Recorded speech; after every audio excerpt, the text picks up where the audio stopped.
YouTube চ্যানেলে সবাইকে স্বাগত। আজকে আমরা জানবো ওয়েস্ট বেঙ্গলের বাইরে বিশেষ করে কর্ণাটক এবং অন্যান্য স্টেট থেকে যে সমস্ত স্টুডেন্ট নার্সিং কোর্স জিএনএম হোক, বিএসসি কোর্স হোক বা অন্যান্য কোর্স করে এসেছো, তারা কি সমস্যায় আজকে পড়তে হচ্ছে সেই নিয়ে আলোচনা করব। এবং যে দুটো ডকুমেন্টস কথা বলবো, সে দুটো ডকুমেন্টস যদি না থাকে তাহলে চাকরি পেয়েও চাকরি যেতে পারে, আর রেজিস্ট্রেশন আটকে যেতে পারে এবং ভবিষ্যতে বিশাল একটা সমস্যায় পড়তে পারো। তো আজকের ভিডিওর মাধ্যমে জানবো এই দুটো ডকুমেন্টস কি। চলো শুরু করা যাক। দেখেন, আমাদের ওয়েস্ট বেঙ্গলে কিছুদিন আগে, মানে কয়েক বছর আগে কি আমাদের নার্সিং কলেজ কিন্তু অনেকটা কম ছিল। এই জন্য অসংখ্য স্টুডেন্ট কর্ণাটকে নার্সিং করতে গিয়েছিল। তারা ভর্তি হয়েছিল বিভিন্ন দালালের মাধ্যমে। দালাল কথাটা উল্লেখ করছি কারণ হচ্ছে সরাসরি তারা ভর্তি হয়নি, বিভিন্ন দালালের মাধ্যমে ভর্তি হয়েছিল এবং সেই দালালের কথা শুনেই তারা কিন্তু নার্সিং কলেজে অ্যাডমিশন হয়। তারা জানতো না অ্যাডমিশনের সময় কার কার অনুমোদন লাগে। তো এখানে দুটো অনুমোদন লাগে। প্রথমেই বলবো, ইন্ডিয়ান নার্সিং কাউন্সিলিংয়ের অনুমোদন থাকা দরকার। আপনি যে সালে ভর্তি হয়েছেন সেই সালে আপনাকে ইন্ডিয়ান নার্সিং কাউন্সিলিংয়ে সাইডে গিয়ে দেখে নিতে হবে সেই সময় কলেজে অনুমোদন ছিল কি না। যদি থাকে তাহলে টেনশন করার কিছু নেই। দ্বিতীয় ডকুমেন্টস থাকতে হবে, কোর্স কমপ্লিট করার পর বা কোর্সের আগে যে আপনি ভর্তি হয়েছেন যে স্টেটে, সেই স্টেটের অনুমোদন রয়েছে কিনা সেই কলেজের, এবং যে স্টেটে পাস করে আসবেন সেই স্টেটে আপনাকে রেজিস্ট্রেশন করতে হবে। তারপর আপনি আমাদের ওয়েস্ট বেঙ্গলে আসবেন, ওয়েস্ট বেঙ্গলে রেজিস্ট্রেশন করতে হবে। তো দেখে নিই দুটো ডকুমেন্টস কি করে দেখবো। দেখেন, প্রথমে আপনি লেখেন গুগলে গিয়ে আইএনসি। আইএনসি লেখার মাত্রই আপনাদের কাছে চলে আসবে www.nursingcounseling.org।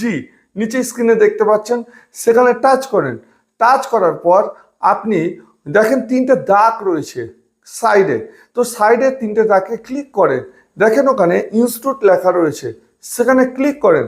ক্লিক করার পর আপনি নিচে চলে আসেন। নিচে চলে আসার পর আপনি দেখেন সাল রয়েছে 2015, 16, 17, 18, 19, 20, 21, 22 এরকম করে সাল রয়েছে। তো আপনি যে সালে ভর্তি হয়েছেন সেই সালে টাচ করেন। টাচ করার সঙ্গে সঙ্গে আবার নিচে চলে আসেন। নিচে চলে আসার সঙ্গে দেখেন এখানে জিএনএম, বিএসসি বিভিন্ন কোর্সগুলো রয়েছে, সেখানে টাচ করেন। ধরেন আমি এখানে টাচ করছি জিএনএম, কারণ অধিকাংশ স্টুডেন্ট জিএনএমে ভর্তি হয়েছিল। টাচ করলাম। টাচ করার পর দেখেন গোটা ভারতবর্ষে যে সমস্ত কলেজগুলো অনুমোদন ছিল সে সমস্ত কলেজগুলোর নাম চলে আসছে। আপনি চলে আসেন এইবার সার্চ করতে করতে কর্ণাটকে। কর্ণাটকে এসে দেখেন এই সমস্ত কলেজের মধ্যে আপনার কলেজের নাম আছে কি না। যদি না থাকে তাহলে আপনার সার্টিফিকেটের কোনো ভ্যালু ওয়েস্ট বেঙ্গলে নেই। হ্যাঁ, ভ্যালু রয়েছে যদি কর্ণাটকের সরকারের অনুমোদন যদি থাকে সেই সময় সেই নার্সিং কলেজের, তাহলে আপনি কর্ণাটকে গিয়ে চাকরি করতে পারবেন। ওয়েস্ট বেঙ্গলে আপনি চাকরি করতে পারবেন না। এটা এখানে দেখার পর আপনাকে চলে যেতে হবে কর্ণাটকের নার্সিং কাউন্সিলিং। কর্ণাটকের নার্সিং কাউন্সিলিং যখন দেখেন নিচে লেখা হচ্ছে ওয়েবসাইটটা, সেখানে টাচ করেন। টাচ করার পর রিকগনাইজেশন ইনস্টিটিউট এখানে লেখা হচ্ছে, সেখানে টাচ করেন। টাচ করার পর দেখেন সেখানে বিভিন্ন সাল কিন্তু আপনার কাছে খুলে যাবে এবং সালের সঙ্গে সঙ্গে একইভাবে যেখানে জিএনএম, বিএসসি দেখাচ্ছে। তো জিএনএম, বিএসসি দেখা আপনি যেটা করেছেন সেই কোর্সটা টাচ করেন। দেখেন আপনার কাছে কলেজের লিস্ট খুলে যাবে এবং সেটা আছে কিনা সেটা দেখে নিন এবং এক কপি প্রিন্ট আউট করে নিন। এটাই রেজিস্ট্রেশন করতে, যারা করে নিয়েছে তারা জানে, যারা এখনো করেনি রেজিস্ট্রেশন, এটা করতে কিন্তু লাগবেই, মাস্ট এই দুটো কাগজ।